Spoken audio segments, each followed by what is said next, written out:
Saya bersama Kinta Jati, NIM D6002101137. Yang pertama-tama saya akan menjelaskan tentang modul 1, yaitu Python dasar. Terdapat tiga subbab yang akan saya jelaskan, yaitu yang pertama penjelasan tentang Python, flowchart, dan algoritma, yang kedua tentang penjelasan tentang skrip pengulangan dan pengandaian, yang ketiga tentang tipe data. Oke. Sebentar. Oke. Python adalah bahasa pemrograman tingkat tinggi yang sangat populer karena bahasa Python dianggap powerful dan mendekati bahasa manusia. Merupakan bahasa pemrograman interpreter. Kode akan langsung dieksekusi sesuai instruksi yang ditulis dalam bahasa pemrograman atau scripting tanpa sebelumnya mengubahnya menjadi kode objek seperti compiler. Berikutnya flowchart atau bagan alur adalah metode untuk menggambarkan tahap-tahap penyelesaian masalah beserta aliran data dengan simbol-simbol standar yang mudah dipahami.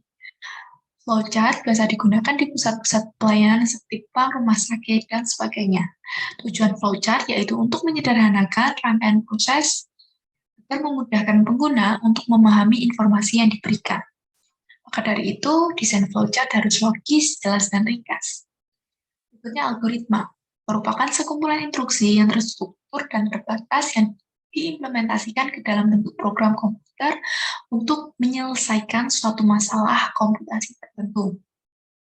Perbedaan algoritma dan flowchart yaitu jika algoritma merupakan langkah-langkah yang disusun secara tertulis, sedangkan flowchart adalah metode untuk menggambarkan tahap-tahap penyelesaian masalah dengan simbol-simbol yang mudah dipahami. Selanjutnya, ini merupakan contoh flowchart modul 1 program kami. Berikutnya, B. Pengulangan dan pengandaian. Yang pertama, pengulangan merupakan sejumlah aksi yang sama sebanyak jumlah yang ditentukan atau kondisi yang diinginkan. Ada dua jenis pengulangan, yaitu yang pertama, pengulangan for. Pengulangan for biasa disebut counted loop, atau pengulangan yang dapat dihitung atau berkata. Yang kedua, pengulangan while, yaitu biasa disebut uncounted loop, yaitu pengulangan yang tidak dapat dihitung. Oke, berikutnya ini contoh skrip pengulangan dan kegunaannya yang kami gunakan pada program 1 modul program kami modul 1. Ini terdapat while pembelian beli digunakan untuk syarat ditampilkan daftar barang termasuk kodenya. Yang kedua for beli in pembelian untuk menunjukkan apakah barang tersedia dalam list atau tidak dan sebagainya. Di kanan ini ada hasil running program skrip pengulangan. Oke, selanjutnya. Nah, program pengandaian yang digunakan dalam program modul 1 kelompok kami adalah if else, dan if-elif. Program pengandaian ini digunakan untuk memunculkan rincian produk berdasarkan kode barang yang diinputkan customer. Dan ini beberapa skrip pengandaian yang kami gunakan pada modul 1. Terdapat kode underscore barang digunakan untuk kode underscore barang sama dengan 1, digunakan untuk mengeksekusi perintah kode yang dimasukkan adalah 1. Dan skrip dan sebagainya. Di kanan ini terdapat hasil running program pengandaian.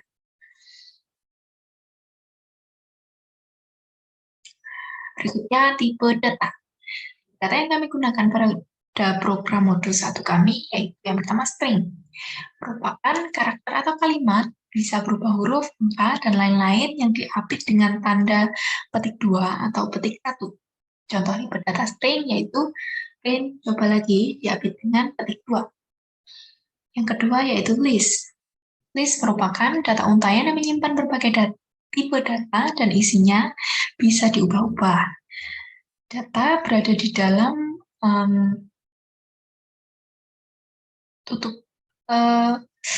kurung siku, maaf. Contoh data list yaitu ini, buka kurung siku, Calvin Klein, 800.000, tutup kurung siku. Selanjutnya, operator yang kami gunakan pada program modul 1 yaitu aritmatika, operator aritmatika. Digunakan untuk menjumlahkan harga barang dan biaya pengiriman yang kemudian akan dimanfaatkan untuk mencetak struk belanja. Berikut ini contoh skrip aritmatika. Itu harga total sama dengan pengiriman plus harga.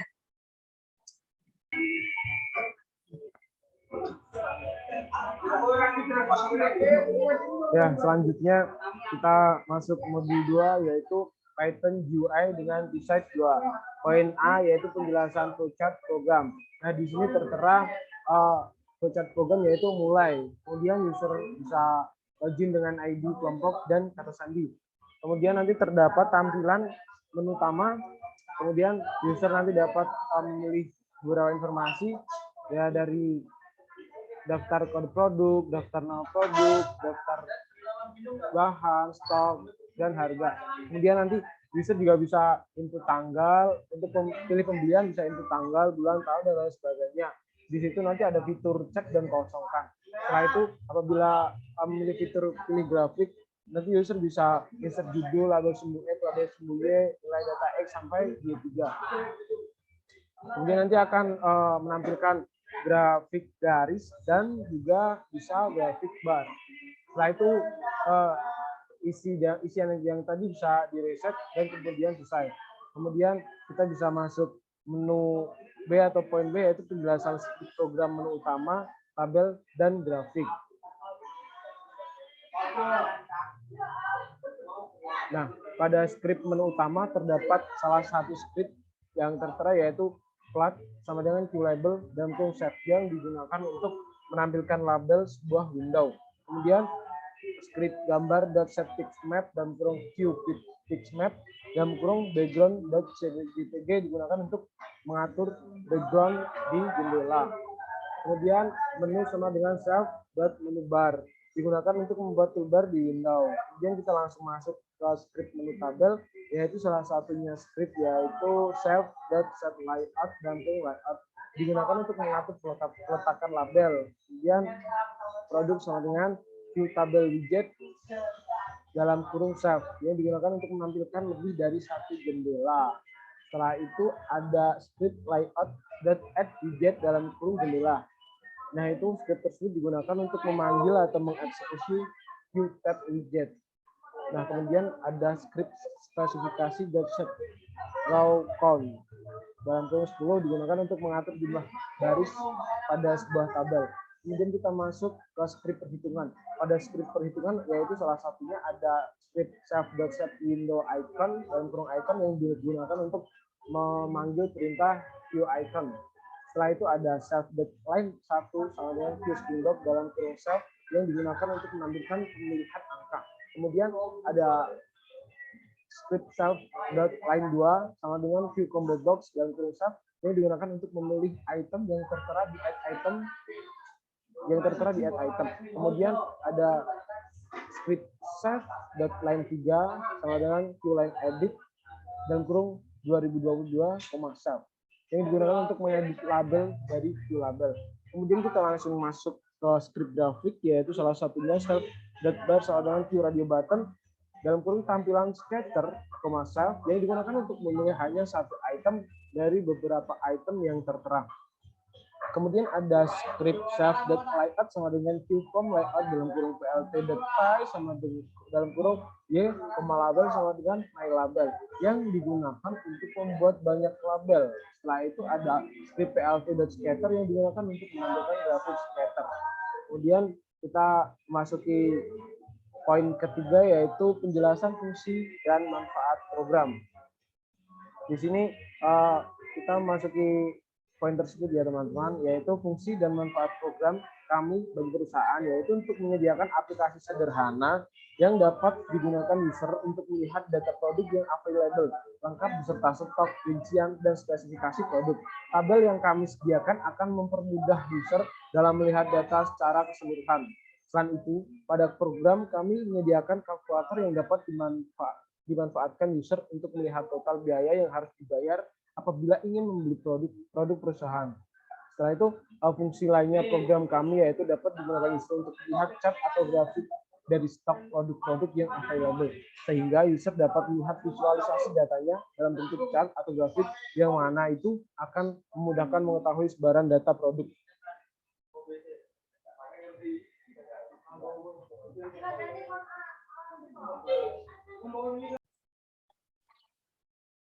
Berikutnya modul 3, yaitu Web Statis dengan Django.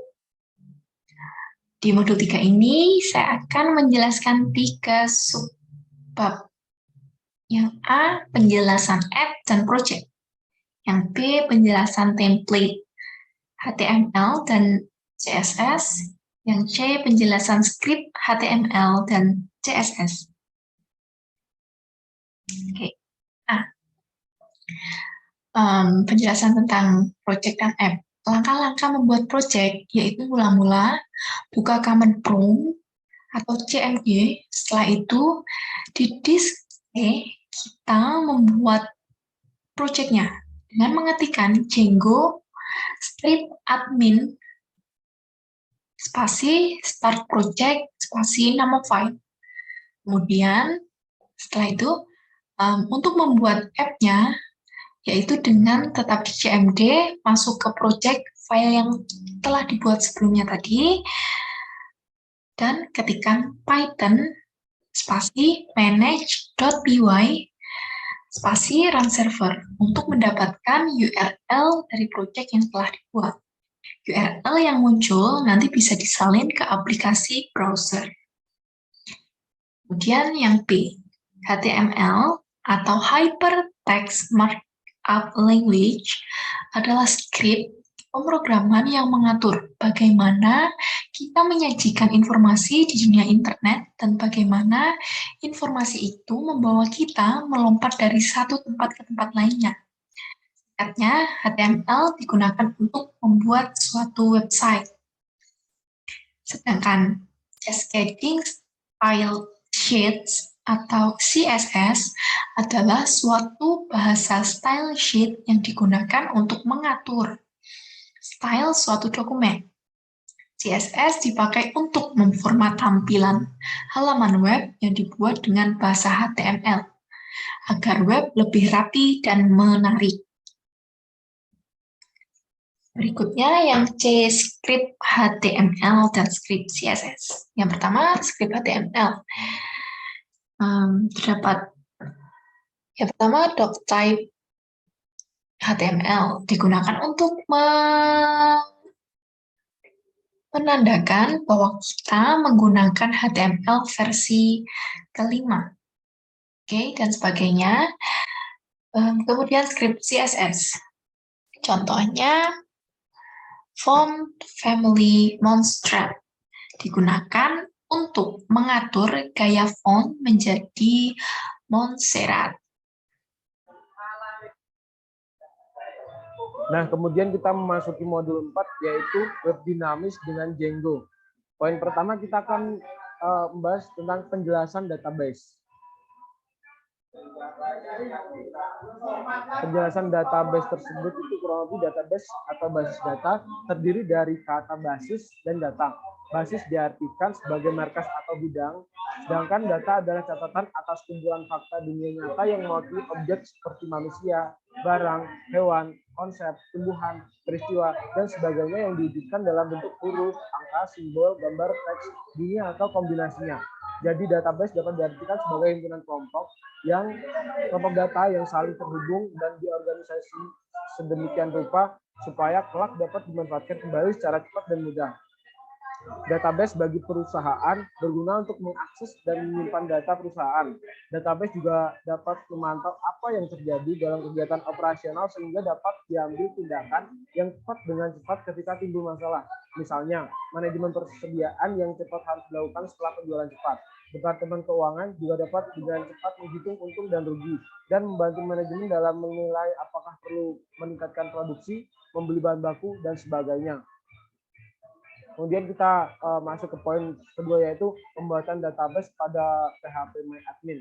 Nah, pertama kita bisa buka CMD atau command prompt, kemudian ketikkan Python manage.py make migration. Jika sudah, ketikkan Python manage.py migrate. Jika sudah melakukan tahap pertama, kemudian data yang telah dimigrasi akan tersambung dengan PHP MyAdmin. Pengguna dapat mulai membuat database. Mungkin kurang lebih seperti itu untuk pembuatan database pada PHP MyAdmin. Kemudian kita masuk ke poin ketiga. Poin ketiga yaitu penjelasan pemrosesan dalam CRUD. CRUD adalah singkatan yang berasal dari create, read, update, dan delete, di mana keempat istilah tersebut merupakan fungsi utama yang nantinya diimplementasikan dalam basis data. Jika dihubungkan dengan tampilan antarmuka atau interface, maka peran CRUD sebagai fasilitator berkaitan dengan tampilan pencarian dan perubahan informasi dalam bentuk formulir, tabel, atau laporan. Yang pertama adalah fetch. Ini merupakan memungkinkan untuk membuat record baru pada sistem basis data. Pada SQL, istilah ini disebut dengan insert. Sederhananya, kita dapat membuat tabel atau data yang sesuai atribut dengan memanggil fungsi create, akan tetapi biasanya hanya posisi administrator saja yang dapat menambahkan atribut lain ke dalam label itu sendiri. Yang kedua adalah read. Read berfungsi untuk mencari atau mengambil data tertentu yang berada dalam tabel dengan membaca nilainya. Fungsi read mempunyai kesamaan dengan fungsi search yang biasanya ditemukan dalam berbagai perangkat lunak. Hal yang perlu dilakukan adalah dengan menggunakan kata kunci keyword untuk dapat menemukan file record dengan bantuan filter data berdasarkan kriteria tertentu. Yang ketiga adalah update. Update untuk memodifikasi data atau record yang telah tersimpan di dalam database. Kemudian kita perlu mengubah beberapa informasi terlebih dahulu agar dapat mengubah record sesuai kebutuhan. Untuk pengisian update data perlu menyesuaikan nilai atribut sesuai dengan form yang tersedia agar tidak ada kesalahan saat pemrosesan data di dalam server. Yang terakhir adalah delete, di mana ketika kita tidak membutuhkan sebuah record lagi, maka data tersebut perlu kita hapus, sehingga kita perlu untuk menggunakan fungsi delete untuk memproses aktivitas tersebut. Beberapa software terkait database relasional mengizinkan untuk menggunakan soft dan hard delete. Untuk soft delete berfungsi untuk memperbarui status baris yang menunjukkan bahwa data akan dihapus meskipun informasi tersebut tetap ada. Sedangkan untuk hard delete bertujuan untuk menghapus catatan pada basis data secara permanen.